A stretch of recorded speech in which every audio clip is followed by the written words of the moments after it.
This one's from user Spits Like a Llama. Would I be the a-hole if I refused to be part of my in-laws' family tradition? My husband and I have been together for almost 6 years, married for 3. We have a 1-year-old son. I love his family, but I struggle with the differences in how they treat their son, my significant other, versus their daughter, sister-in-law. Anything she wants, she gets. I don't start drama, however I will stand up for what I think is right, and it occasionally causes tension.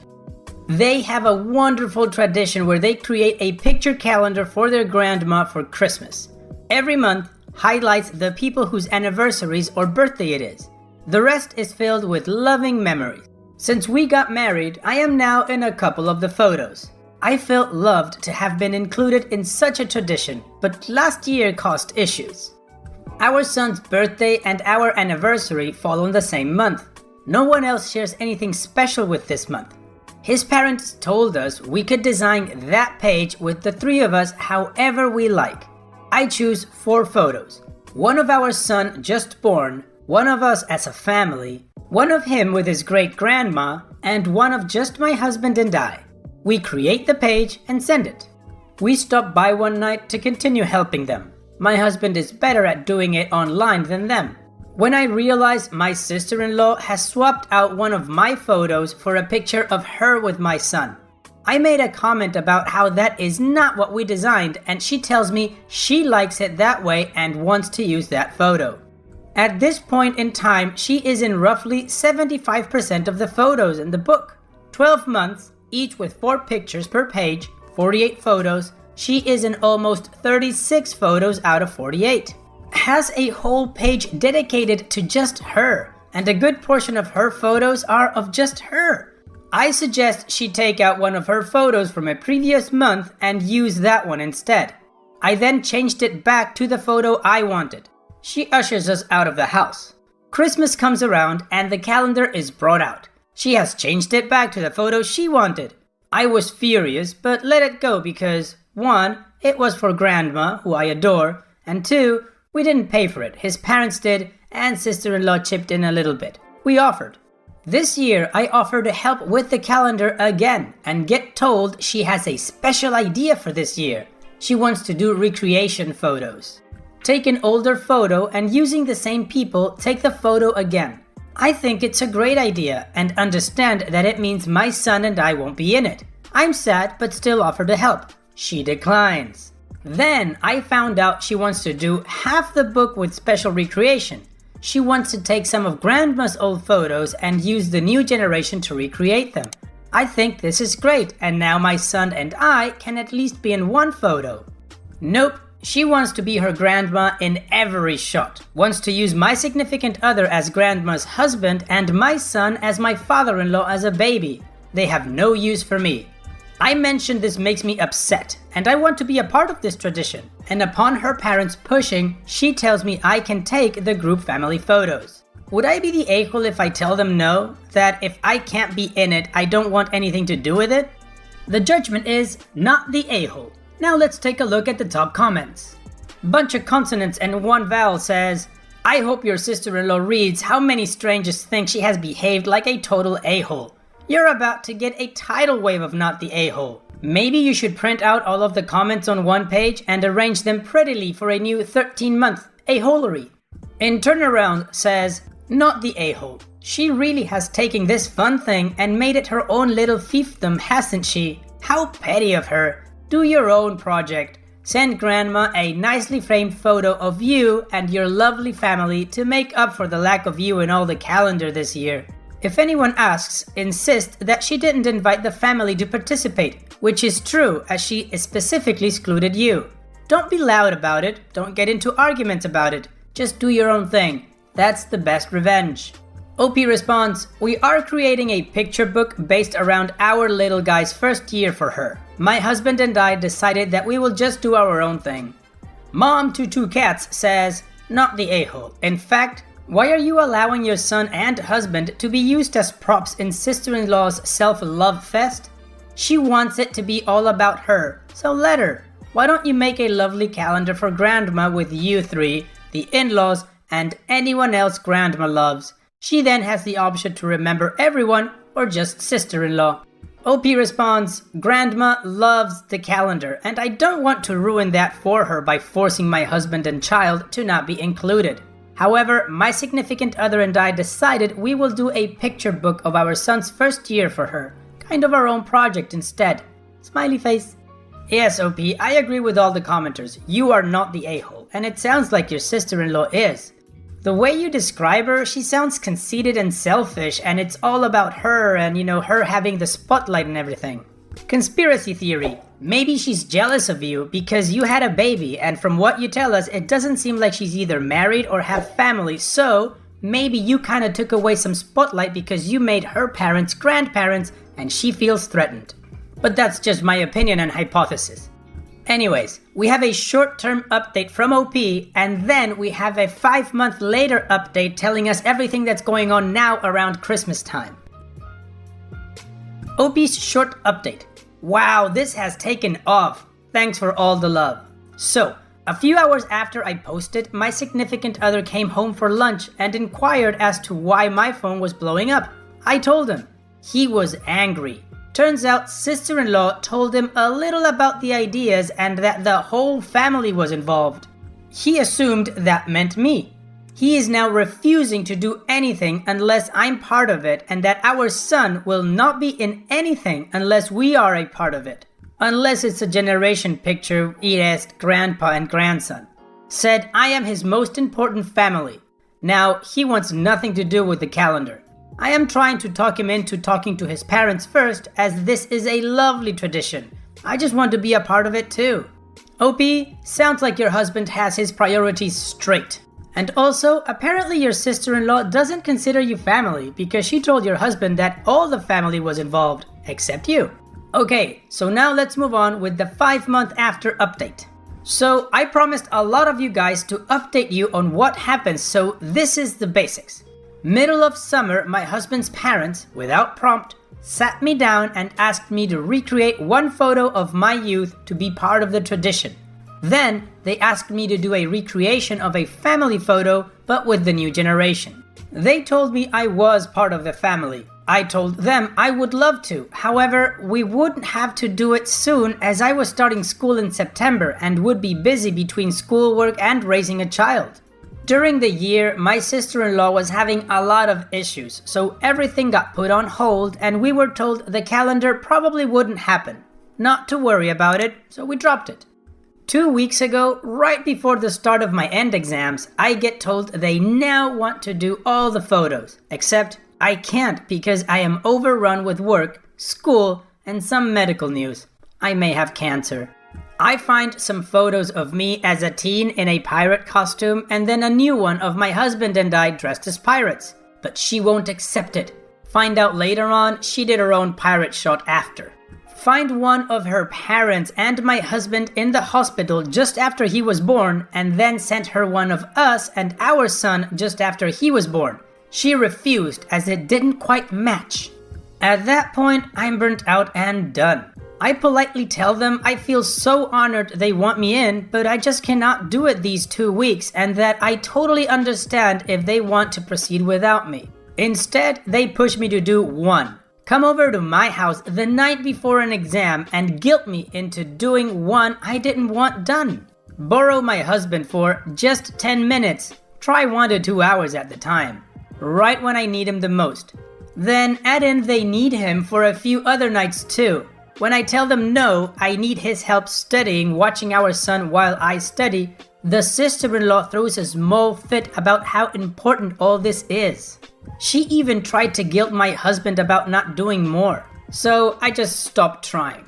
So, to sum it up, his parents made me feel loved, my husband has been super supportive, my sister-in-law had her own crisis, which I do feel bad about, but that stopped everything, and last minute is imposing her demands at an incredibly stressful time, while not willing to take any of our suggestions. But my husband and I are almost done with the book we made for his grandma, and it doesn't feature much of her, but a lot of our son, family, and grandma.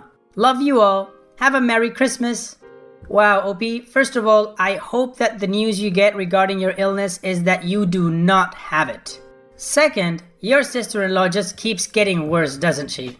This is one of those people that you recognize you might be petty when you kind of wish they had something coming in their life that would teach them humility or something. Hopefully karma will hit her upside the head someday.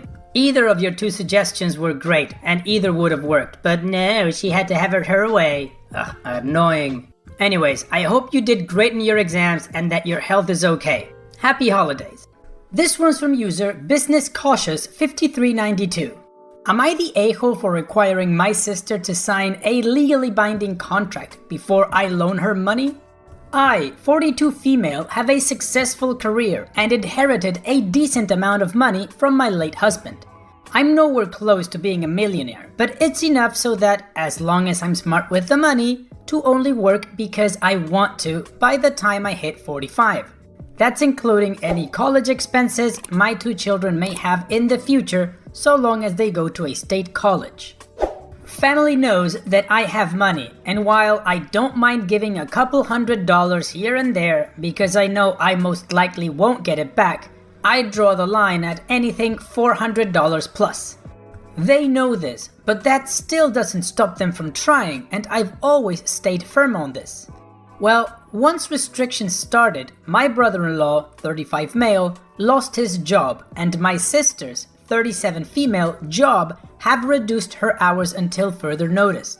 2 weeks ago, I got a call from my mother asking if I could come over. I had no problems with this and swung by the next day and found my sister already there, and I could tell she had been crying. Based on the title, you all know where this is going. So with me, her, and both our parents, there my sister informed me that even though her job was expected to go back to regular work hours in early 2021, there was a rumor that they would also be downsizing. She wasn't sure if her job would be secure, and brother-in-law still hasn't found any luck in getting a new job yet. I knew what they wanted, and tried to play dumb at first and offered to help find brother-in-law and my sister jobs. My sister said that that was very generous of me and she would take the offer, but in the meantime, what they really needed was a loan. My sister asked for at least $40,000 to help with paying off their credit card, manage the mortgage, make payments toward their student loans again, and still have some money left over in case the worst happened. I was quick to tell them that they were asking a lot of me. That while I do have some money, I didn't just have $40,000 laying around to give out on a whim.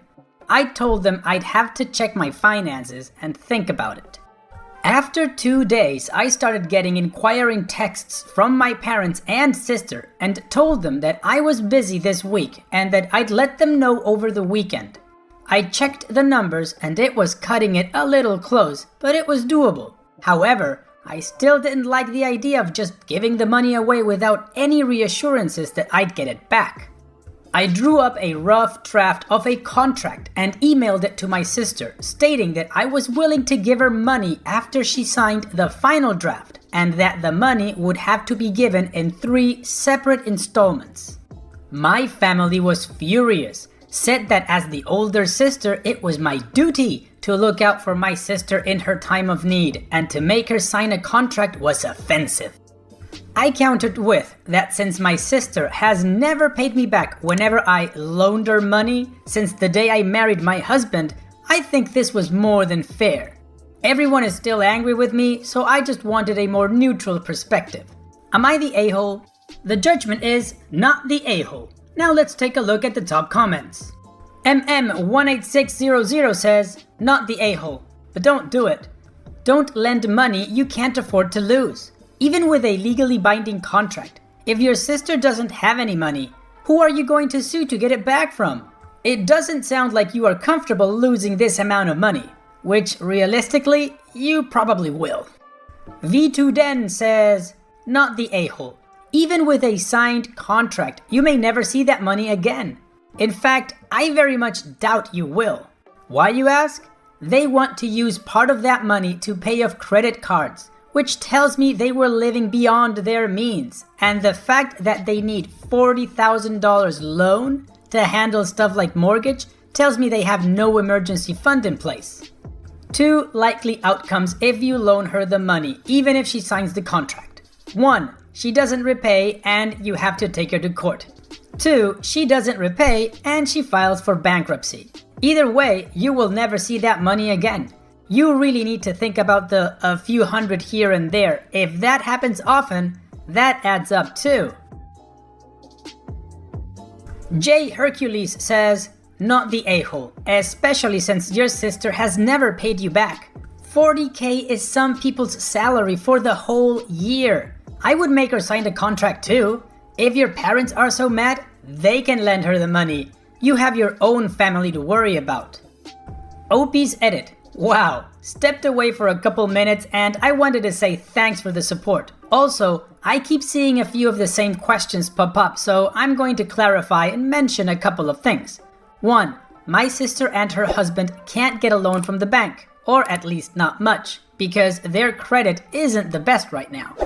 2. To my sister and brother-in-law's credit, they did have some savings but are burning through them since my brother-in-law is currently out of work and my sister doesn't work enough hours right now. Also, they have kids. 3. After I got married, my sister started making little jokes that compared to what my husband makes, what's a few couple dollars to family every now and then. Over years, I gave my sister at least $2,500 that she never paid back. And I just stopped counting after a while because it would get me upset. I just made it a habit to stop giving her money. Although I would still pay whenever we went out to restaurants, the movies, or the spa. Edit 2. Okay, had to step away again for personal stuff, and when I checked I saw even more responses, all talking about how I would collect my money if my sister either refused or couldn't pay me back. I left that part out because I wanted to focus on just the idea of the contract itself rather than the technicality part. As previously stated, I emailed my sister a rough draft of the contract and was planning on having it notarized so that it was official. But as collateral, I would get ownership of her and my brother-in-law's cars if they couldn't pay. Hope that clears a few things up. Okay, OP, first things first, you are not the a-hole. Second thing, she is not your responsibility. Also, what they did to you sucks. They put you on the spot. That was an ambush and your parents were in on it. Like a commenter said, if your parents are so adamant on you helping your sister and you don't want to, why don't they do it? It's their daughter, right? You are under no obligation to lend her the money. And if you end up wanting to, asking for collateral is just the smart thing to do.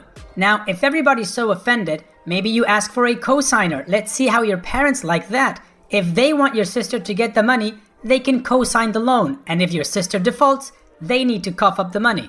But anyways, that's just my opinion. Let's move on to the update to see what happened. Thanks to all the wonderful and helpful comments. I won't lie, familial pressure and guilt was getting to me a little because I realize how fortunate I am. I also want to apologize for downplaying my socioeconomic status. I just have been living beneath my means for so long, I sometimes forget how fortunate I truly am. I just wanted to show my children the importance of being financially responsible and rarely ever splurged. In the end, I contacted my sister and brother-in-law for a sit-down. Public, so they couldn't cause too much of a scene, but private enough so we could vaguely discuss sensitive information. Plus, there was the social distancing thing. I simply did a basic laydown of the situation. I told them that I needed them to hear everything I had to say first, and if they interrupted me, I would walk away and not give them a cent. First, I told them that it is good to help family when you can, but couldn't give them $40,000. I am able to offer them $3,200 a month for at least 6 months. I told them that I simply can't afford any more without it affecting my kids and that I am a mother before I'm a sister or daughter. I also told them that I can't afford to bail them out every time they're in trouble and that since the future is so uncertain, I may not always have the means to care for others. My money is going to have strings attached, and if they didn't like it, they could go somewhere else. I made it clear that I wasn't doing this to be mean or controlling, but I want to help my sister help herself. The rules were: A. The money would be deposited in a new joint bank account with one authorized signer. B. My sister and brother-in-law were going to meet with a financial advisor, which I would pay for. C. Since neither of them are working, it doesn't make sense to have two cars. So I expect them to sell one of them, and then our parents can let my sister or brother-in-law use one of their cars when they need it. D. Before they can get the first payment, they will be having their meeting with the financial advisor, and I will be in the meeting just so I know they went. I made it very clear that this is the best that I could give them. They looked upset, but I told them that beggars can't be choosers. They said they'd think about it. I knew that my sister was going to cry to our parents, so I called them as soon as I got in the car and told them everything. I said I am not changing my mind, and that if they feel my sister needs more than what I'm offering, they're more than happy to downsize and sell their own home or take out money from their own retirement and SSI, since family helps family. Edit for info. I keep seeing this, so just so we're clear, the $3,200 a month is going to be a gift, and I told them that. I don't expect to ever see that money again, but I'm never going to give my sister and brother-in-law another cent after this, and I am prepared to go low contact or no contact with her over this. I know my parents will never go low contact or no contact with me because I'm their first choice when it comes to taking care of them when they get too old to take care of themselves. Edit for info 2. Forgot to mention that I don't really want sister and brother-in-law to sell one of the cars. It's just my way of putting pressure on brother-in-law to get a job. Any job. He has a master's and was making, I think, around $75,000 at minimum. And now he wants a job in the same field making the same amount or more. If we weren't in the current global health situation and he didn't have so much debt, I'd understand him wanting to hold out for something better. But right now, you gotta do what you gotta do. OP, you are awesome. I mean, I respected you from the first post, but now I respect you a whole lot more. You're amazing. The plan is really well thought out. And you're actually helping your sister learn to manage her finances properly because obviously from what you told us on the first post, neither of them can. Hopefully their pride doesn't get them to think about it too much and just accept the generous offer that you're handing out here. Anyways, there's not much more for me to say here, so all the best OP and take care. This one's from user Throwaway Kilot. Am I the a-hole for blowing up at my friend who constantly makes comments about my breasts? I have big breasts. I'm currently at 52 kilos and there's nothing I can do to change the size of these things unless I have surgery. I'm also extremely shy and from a very conservative family, so my resentment and shame towards my bust is an ongoing issue. My friend, Sarah, is one of those unfiltered free thinkers who says whatever is on her mind. She's also slim and her chest is very much in proportion to the rest of her body.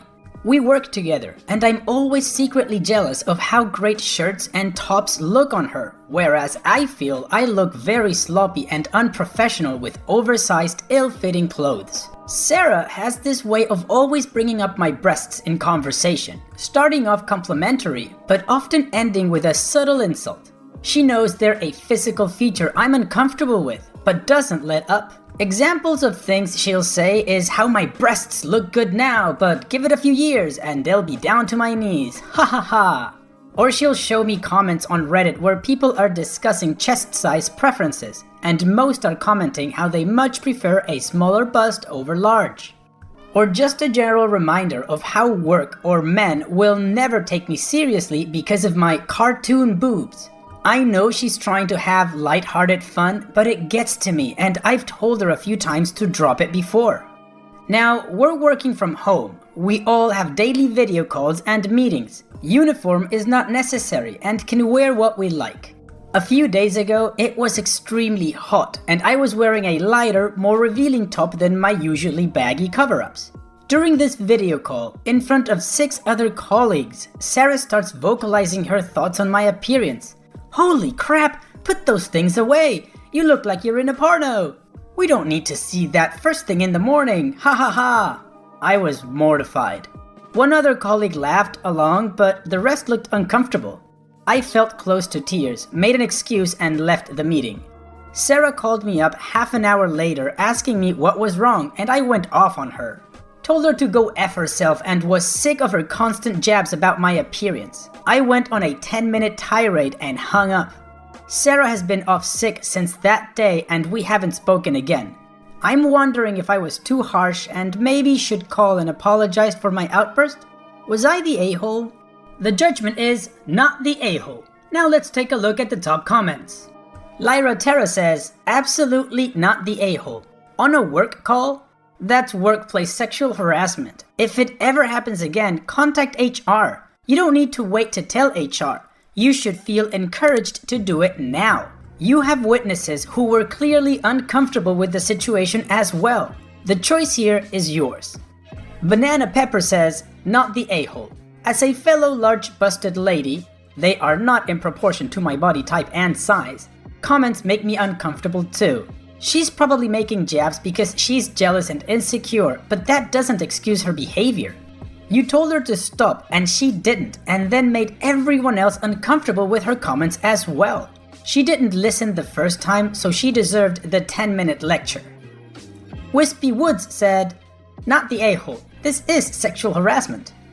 OP's edit. I'm fuming. I just spoke with a colleague, John, who was part of the video call that day, and he told me that Sarah's been telling everyone that it's me that's been bullying her and making her feel insecure about her appearance. When she made those comments during the meeting, it was in retaliation to how I've made her feel. Apparently, I said she looks like a boy and called her flat-chested and ugly several times in the past.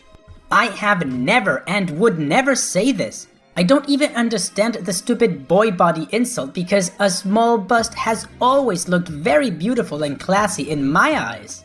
Anyway, John knows she's full of crap and has suggested we speak to HR. The others will also back me up. I know most people here suggested I do this and I wasn't sure at first, but F it, I'm reporting her. I don't know why I ever considered her a friend. She's effing mental and annoying. I now feel stupid for even asking the question, am I the a-hole? I thought I may have been at one point because the video call was amongst mostly workmates rather than clients, and I wasn't sure if my sensitivity towards my body image made me overreact to a joke that could have been innocent. I now realize it wasn't. I've also spoken to another co-worker who is closer to Sarah, and she thinks Sarah may have already reported me to HR. She said the phone conversation we had after the meeting was filled with abusive bullying language and physical threats. It wasn't a pleasant phone call, but the worst thing I said was she go F herself and that I don't want to speak to her again. The rest of the conversation was just rehashing all the comments she made about my body and how it made me feel. She also claimed that I have been making inappropriate jokes about her appearance and work ethic, through the years, and this confrontation was a long time coming. She also suggested that I've convinced the guys in the office to take my side by being a flirt and a tease. Did I mention that I'm stupidly shy? My head is swimming and I think I may be dealing with an actual psycho. I don't know how it's come to this ridiculous level of craziness. All I wanted to do was get on with my effing work in peace and get through this crappy time, but now I have to deal with this BS. OP, I agree with all the commenters. This isn't right. She is the a-hole, not you, and you should definitely get a complaint and get as many witnesses as possible to back you up. She's never been your friend, and like one of the commenters said, I honestly believe that all that bullying that you get is because she's jealous of you. But that's just my opinion. In any case, we're gonna move on now because OP has given us a lot of updates. The first few updates are short term, and then we have a final update that gives us closure to this whole thing. Update. Just to answer a few questions I've seen. I've contacted HR with my complaint. I have a lot of old text messages and emails with comments and memes Sarah has sent making fun of my chest size. John and other colleagues are fully supporting me as well as my manager. It will take a while for them to get back to me, but I'm confident that things will be sorted and Sarah will be dealt with. My breasts alone aren't 52 kilos, 114 pounds. My overall weight is 52 kilos. I mentioned this because my chest seems much larger on my small frame, making clothes that others wear and look nice in look completely gaudy and cheap on me. I can't lose any more weight to make a difference on my bust size. I won't get surgery, but I have been working on my body image issues, which my shyness and upbringing did a number on.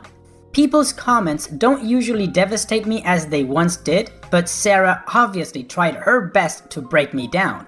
Thank you all for your clothing suggestions. I will definitely look into tailoring some tops and have spent some time checking out Bravissimo, which looks great. In hindsight, I should have confronted Sarah more sternly in the past, but I guess I was trying to avoid conflict. Others have suggested I may have allowed her to gaslight me, which may be true. I just want to move on at this point. Update 2. The coworker, Lucy, who keeps in contact with Sarah and told me earlier that Sarah may have reported me to HR, has just phoned me to tell me that Sarah has suffered a serious panic attack. Lucy does not want to take sides but has suggested I reconsider taking drastic action. Sarah is too unwell to talk to me herself but has asked I drop my complaint and she will drop hers, citing the whole thing as a misunderstanding and stress-induced disagreement. I have had panic attacks before in my life and I seriously felt like I was going to die. It's a horrible feeling, and if Sarah has honestly just had one herself, I don't want to push her too far. I still want to address her comments over the video call, but I'm wondering if I should just drop the other complaints. Sarah has asked to move teams so we don't directly work with one another, but it doesn't seem she wants to apologize yet. And just to clarify to people who assume I was wearing a bikini top or boob tube during the meeting, I wasn't. It was a short-sleeved plain t-shirt which hugged my breasts more than my usual baggy tops. I don't like to hold grudges, and I think getting her fired during a time like this may be a crappy thing to do.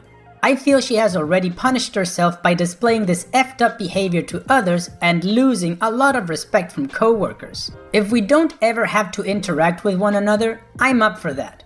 I have a suspicion that Sarah may have found this post and read it, which I thought I would feel bad about, but I really don't care. Last update. I'm not dropping any of the complaints. Sarah, F you Michelle, and I have spoken. And although it started off promising, she is mentally unhinged and without a conscience. I did not realize how deep her hatred runs. Not only did she mock all those things I had told her in confidence about the way my family treated me growing up, she accused me of effing every guy from work to get ahead. Now I know where some of those fake office rumors about me came from. I've been such a naive idiot and allowed my shyness and aversion to conflict to stop me from fighting people who manipulate and walk all over me. I don't need this misery in my life.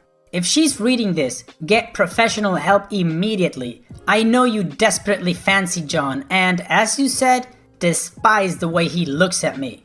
I know it bothers you that he took my side and has been a great support. Maybe I will go for drinks with him when the lockdown ends. OP, good for you for not dropping the complaints. You need to teach this girl a lesson. She needs to learn that bullying in the workplace is wrong, and you need to learn to be more assertive. Additionally, and as a commentary, because some people that I know have had this problem, large breasts in time can give you back issues and very strong back pains. So I suggest that even though you don't want to do it, you may look into having some sort of surgery that can help you reduce a little bit of weight up front so that your back doesn't suffer in the future. And that's all I have to say about that. So now, let's move on with the final update to see what happened. I took into account the advice offered and I thank you guys for your help. HR meeting call with supervisor went well. The main incident in my original post wasn't recorded, but all 6 colleagues wrote a statement confirming what Sarah had said and how inappropriate it was. I didn't realize, but John had also asked others who work with us if they, at any point, heard Sarah attack my character or physical appearance in a cruel or improper manner, and if they did, would they be willing to write a statement. Apparently, she has been saying quite a few outrageous things behind my back, and it seems that a lot of the hurtful office gossip about me did originate from her. I submitted a few examples of messages and emails sent by Sarah during work hours, taking jokes about my appearance too far. I also included the messages where I asked her to stop causing attention at work, as I'm extremely uncomfortable with others regarding me in that way. Her claims of my bullying her and calling her flat-chested and ugly at work were dismissed, as she couldn't specify dates or find anyone to corroborate her story or even provide any examples of me ever being hostile or unprofessional. The phone call we had after the video team meeting, where she claims I used threatening language against her, was also disregarded, as no recording was ever made and it was her word against mine. Luckily, I don't think they believed her on this point, as I've never displayed anything near the type of aggressive behavior she was accusing me of, and my character references had me down as the quiet sort who gets on with work. While things were being reviewed, Sarah decided to quit. She's still adamant that I bullied and threatened her and felt no choice but to leave the toxic environment I created. I've been reassured that there was no wrongdoing on my part, except that I should have reported things much sooner when inappropriate comments first started. From what I gather, Sarah's general behavior at work has raised concerns for a while, and I wasn't the first to complain about her. Some people were confused as to why I had considered her a friend in the beginning. When I joined the team 3 years ago, it was my first job out of uni, and I was incredibly nervous, but Sarah was the first to ask me questions and offer to hang out. She was a bit overbearing and rambunctious, but I appreciated her efforts to get to know me and coax me out of my shell. We often did have a good laugh, despite her sometimes making a joke at my expense, but I tried not to take it to heart and occasionally reminded her to wind it in and be more considerate of my feelings. It's only been during the past 8 or so months where she's become especially rude and callous. I still refer to her as a friend of sorts, but I never thought she would take things as far as she did. Edit. Thanks to everyone for the kind words, advice, and encouragement. It's really blown me away. I stepped away to talk to John for a while and let him know what a great guy a lot of people think he is. His little smile was adorable. Despite the misery at work I had to go through for a while, everything has turned out pretty amazing. I do love my job now that I can actually get on with it without the office drama. Finding out how my other coworkers feel about me has been incredibly reassuring, and we've now set up a weekly virtual pub night. My outlook has improved massively, and I'm taking steps to manage my anxieties and put aside past negativity. Good for you, OP, and good riddance to that coward who quit before getting fired. Hopefully, her next possible employer will ask for references and, character traits will be transmitted. Hopefully, she'll learn that her behavior is not okay, and that you cannot just go around shaming people for how they look based on your own insecurities.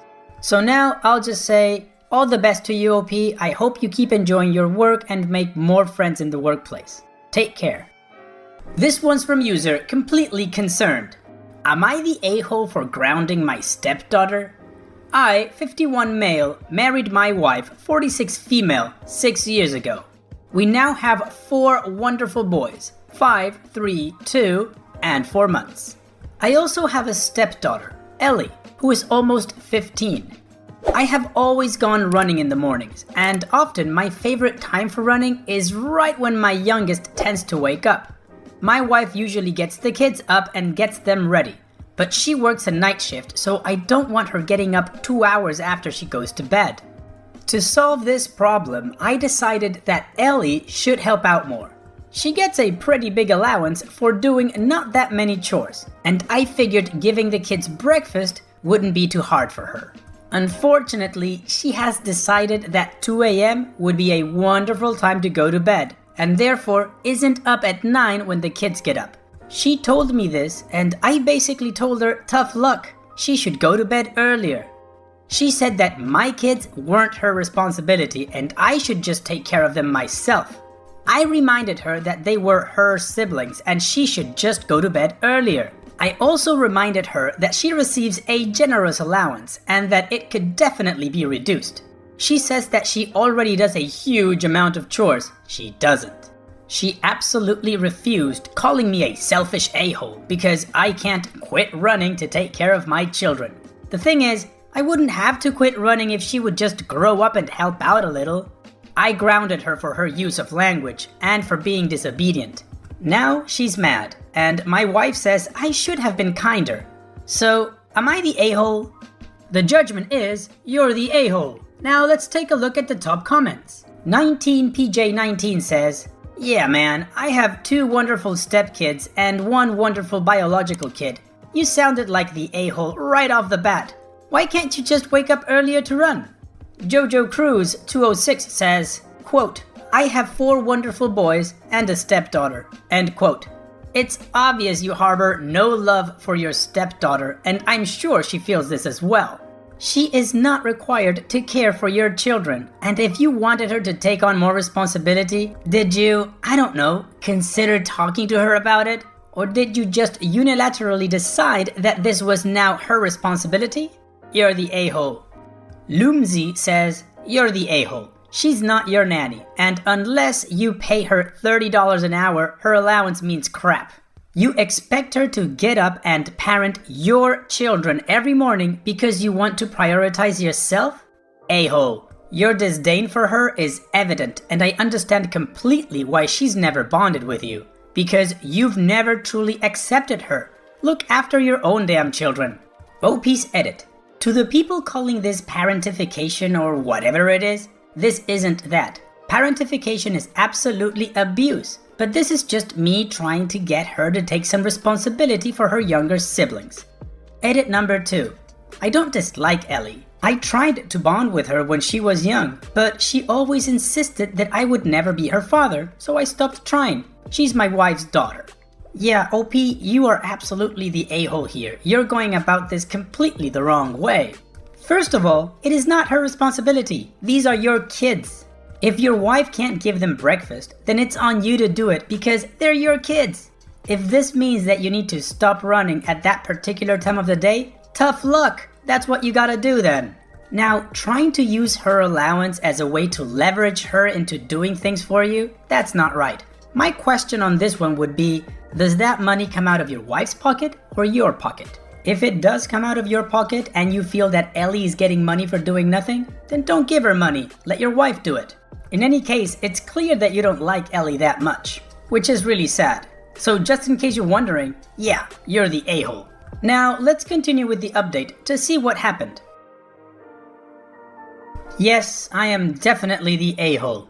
After reading through the many comments and PMs I got telling me I was a horrible person, I have to admit I was feeling pretty defensive. I didn't think I was a horrible person, but everybody was telling me I was. Then I decided to actually sit through and read every comment I got, and I slowly started to realize that I really messed up. When I first married my wife, I was thrilled to have a stepdaughter. I had always wanted a daughter, and I was so excited to finally be a dad. However, I didn't think about how she would have been feeling. Ellie has a father who she's very close with, but I never stopped to think about how she would react all of a sudden to having a stepfather in her life. I expected her to treat me like her father without realizing that she already had a father, and I had done nothing to deserve that role. I expected too much from her too soon, and when she didn't immediately start calling me her dad, I stopped trying at all. Instead, I had other kids, but she never apparently became close with them either. She has a stepmother and step-siblings as well as half-siblings in her father's family, and she's extremely close with all of them. I was so jealous of her attachment to them that I never bothered to think about how I messed up the relationship I could have had with her. I talked to Ellie the other day. I apologized for the way I treated her and apologized for grounding her. She said it was okay, she shouldn't have cursed at me, but she didn't want to take care of her siblings at all. I'm buying a treadmill and Ellie is moving in with her dad. That's it. By the end of next month, she is going to be gone. This isn't how I wanted this to end. The boys are distraught over losing their sister. My wife isn't speaking to me. Even the dogs can feel the weight in the air. And it's all my fault. I don't think I'll ever be able to build a relationship with her at this point. I threw away every chance I got to become close with her, and now I'm out of tries. Thank you, Reddit, for helping me get some clarity. OP's edit. Many of you are telling me that I definitely need to keep speaking to her, and I plan to. While she might not be my daughter, she is a part of my family, and I do not want to part on bad terms with her. I spoke to Ellie earlier, and she expressed that she would be okay if I was just like an uncle instead of a dad, and that is good enough for me. I've been trying to spend more time with her lately, and it's been going okay. She said that she doesn't want us to part on bad terms because then things will be awkward and that would suck. We're gonna make stir fry later. Edit 2. We made stir fry. Then I taught her how to make chocolate frosting. And we talked. A lot. At first it was awkward, but it got easier. Ellie talked about her dad and her stepmom and her siblings. She has 11 siblings. She told me that she has so many siblings, they blur together. She doesn't have a 5-year-old, a 3-year-old, a 2-year-old, and a 5-month-old brother. She has younger siblings. I found out that Ellie has a Reddit account. In fact, she regularly participates in Am I the A-hole? She saw the original post. She saw me get torn apart in the comments. She told me I'm a jerk and I agreed. She saw this post too. I asked her if she wanted to put a comment down. She said she doesn't want me to know what her account is called. I asked her if family therapy would be okay. She said yes, as long as we also get Starbucks. I'm okay with that, even if it means I have to drink that birthday cake in a cup that apparently passes for coffee. I hope this keeps happening. I enjoy her company. She's a bright kid. Well, OP, I guess that's kind of like the best result you could have hoped for. You're gonna be an uncle. That's cool, right? Hopefully through the years you can improve your relationship with Ellie and become more of a close-knit family. Maybe therapy will help you guys like you say. In any case, it's great that you're actively gonna stop being an a-hole stepdad. This one's from user CTGDZSBTFS. Am I the a-hole for wanting my son to be the ring bearer at my wedding? My 29 male, fiance, female 28, and I are getting married next week. Don't worry, everybody going is required to get a bug test and will be socially distanced with masks. My son, male 6, is from a previous relationship, and I have 50-50 custody over him. Me and his mom are on friendly terms, and she is okay with him going to my wedding. The problem is, my fiance had told her niece, female 9, that she could be the flower girl. When my fiance's nephew, male 8, found out, he became extremely upset and threw a fit. My sister-in-law demanded that her son be the ring bearer or she will not be attending the wedding. My fiance is extremely close to her sister and was upset that she would not be coming to the wedding. So she also became upset and sided with her sister, stating in her words, "This is my wedding and it happens by my terms or not at all." You can imagine how angry I was at that statement. I have a bit of a temper, so I left before this turned into a worse all-out screaming match. I am unsure on what to do because I want my future wife to be happy at her wedding, but I don't believe excluding my son is a viable option. So Reddit, would I be the a-hole if I told my wife that my son is going to be the ring bearer to my wedding no matter what her spoiled sister thinks? The judgment is not the a-hole. Now let's take a look at the top comments. Beckdog19 says, not the a-hole. And holy crap, do you really want to marry a woman who's going to put her entitled family over your actual son?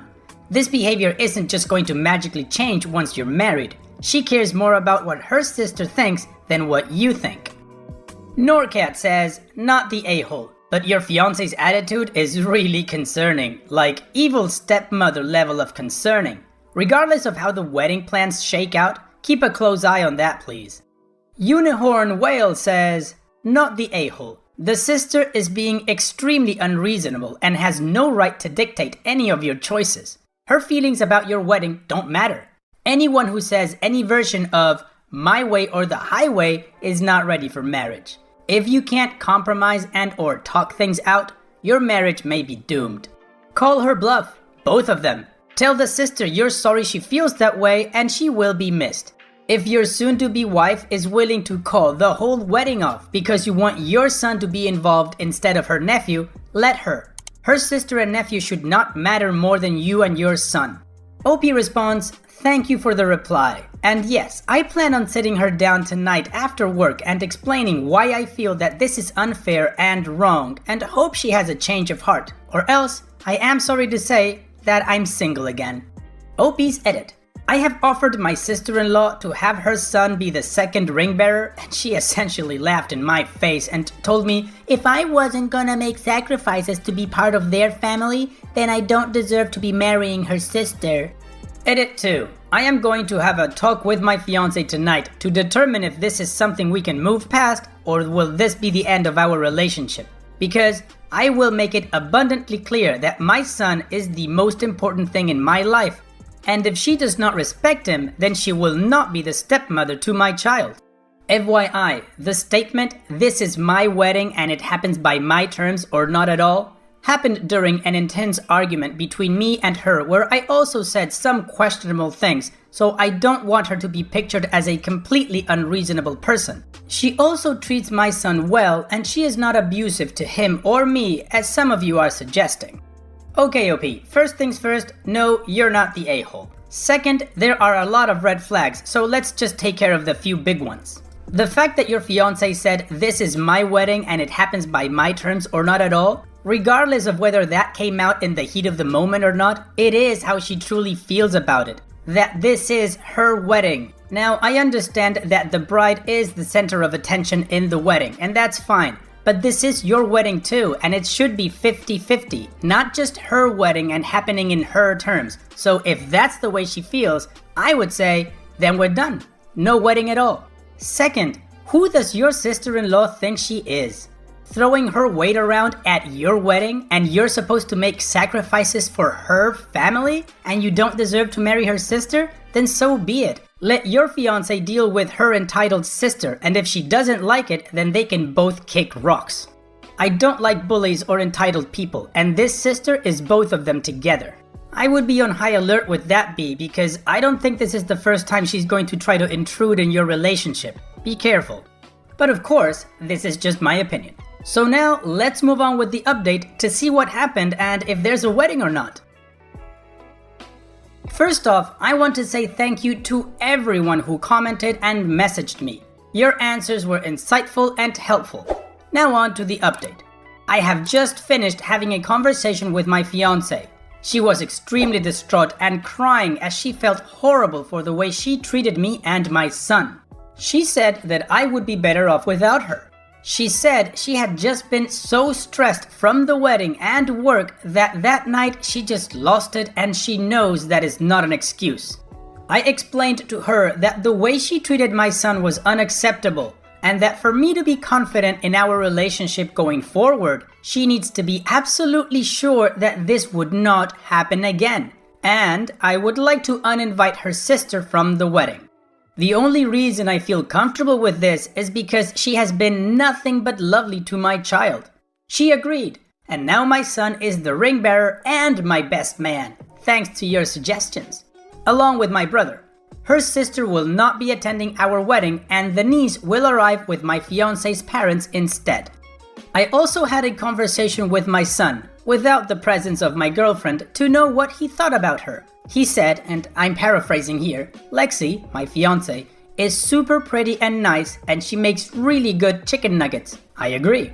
My fiance and my future in-laws have also decided to go no contact with my future sister-in-law due to what she tried to pull. Again, I would like to thank everyone who responded or DM'd me. Your support means a lot.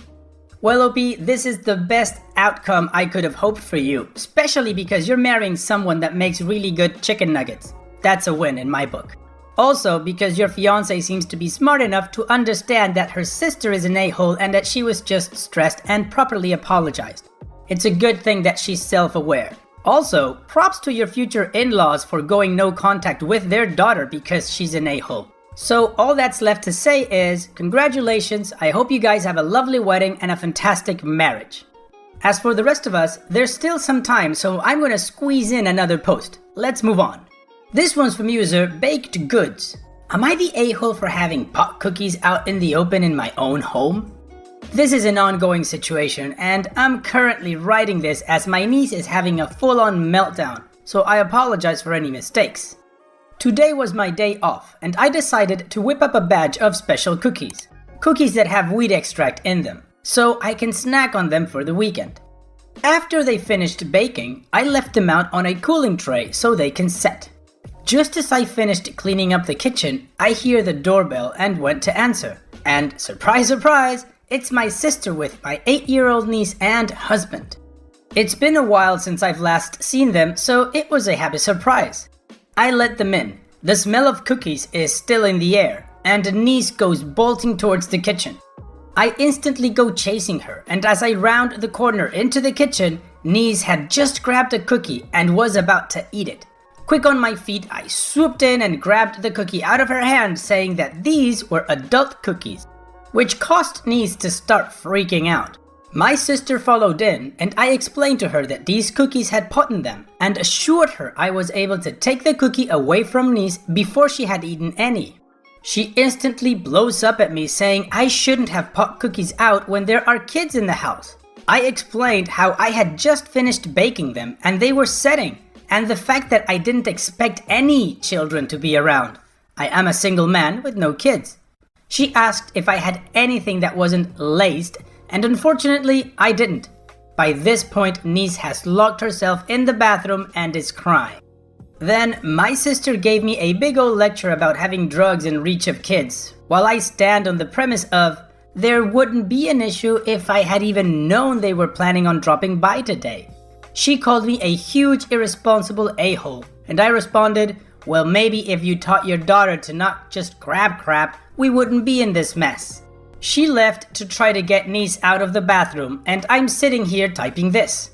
Am I really the a-hole here? Like, I can understand not having drugs out in the open with kids around, and I never would if I had known there were going to be kids around. Also, before I get any flack, I'm in Canada and weed's legal here. The judgment is not the a-hole. Now let's take a look at the top comments. Sapiens Lut says, not the a-hole. It's polite to give people a heads up before you drop by. By 8 years old, you should know not to take things without asking. And locking yourself in the bathroom over not getting a cookie is ridiculous behavior for an 8-year-old. Vray says, not the a-hole. With all the mediums to connect with people, why would you ever pop over unannounced? What if you hadn't been home? What if you'd been in the middle of something? Would you then have to be talked down about having adult fun in your own house when you didn't expect anyone to come over? Man, she should be so lucky it was just pot cookies. Election Assistance says, I was really prepared to call you the a-hole, but she tossed a kid into the house without checking that everything was okay for there to be a kid or getting you advanced notice at all. Not the a-hole. As strange as that is for me to say in this case, sounds like your sister is mad that she did some bad parenting and taking it out on you. Absolutely agree with all the points, OP. You're not the a-hole, and it doesn't make any sense for me to go into any of them because the 3 commenters said everything that needed to be said. So now, let's move on with the update to see what happened. First, I would like to apologize for my non-responses. I got pretty high after my sister left, and I completely forgot about the post. It's been a few months, and I logged onto this account accidentally and noticed a few messages asking for an update about this. So, I thought I would oblige since the post blew up, like, whoa. Thank you all for reading, and a special thanks to the people who gave me awards. For a while after the post, my sister was on a tirade trying to get everyone to agree with her, but thankfully, most people were on my side. Even my staunchy Catholic parents said she should have given me a warning before just dropping by, saying she knew I was a pothead and it was rude of her. Which was surprising since my parents are not okay with me being a pothead. I linked her to the original post, and about a few days later, she apologized and realized she was in the wrong and said she was sorry for freaking out, but still maintains weed shouldn't be in reach of kids, but has admitted that she should have given me a heads up. We had since mended our relationship and she actually now texts me when she wants to visit, so that's a win. I had also apologized to my niece, promising kid treats to be kept at my house for any chance of her visiting again. I now have a bunch of normal cookies and whatnot just in my cupboard. Of course, not revealing why the cookies were adult cookies, even though she really wanted to know what made them adult cookies. Turned out, she was freaking out because I yelled at her the first time I raised my voice towards her, which makes sense why she freaked out so much. And we're back to having a friendly relationship too, which is nice. Well, it's all good news, OP. Your sister understood that she was in the wrong and now she's letting you know before she drops by, which is fantastic. And you're back to having a nice relationship with your niece too, of course, having cookies in your house for whenever she wants any, which is very nice of you. And that's it for this video. If you'd like, here are other videos from my channel that you would enjoy. Now, don't forget to like and subscribe, and I'll see you guys in the next video.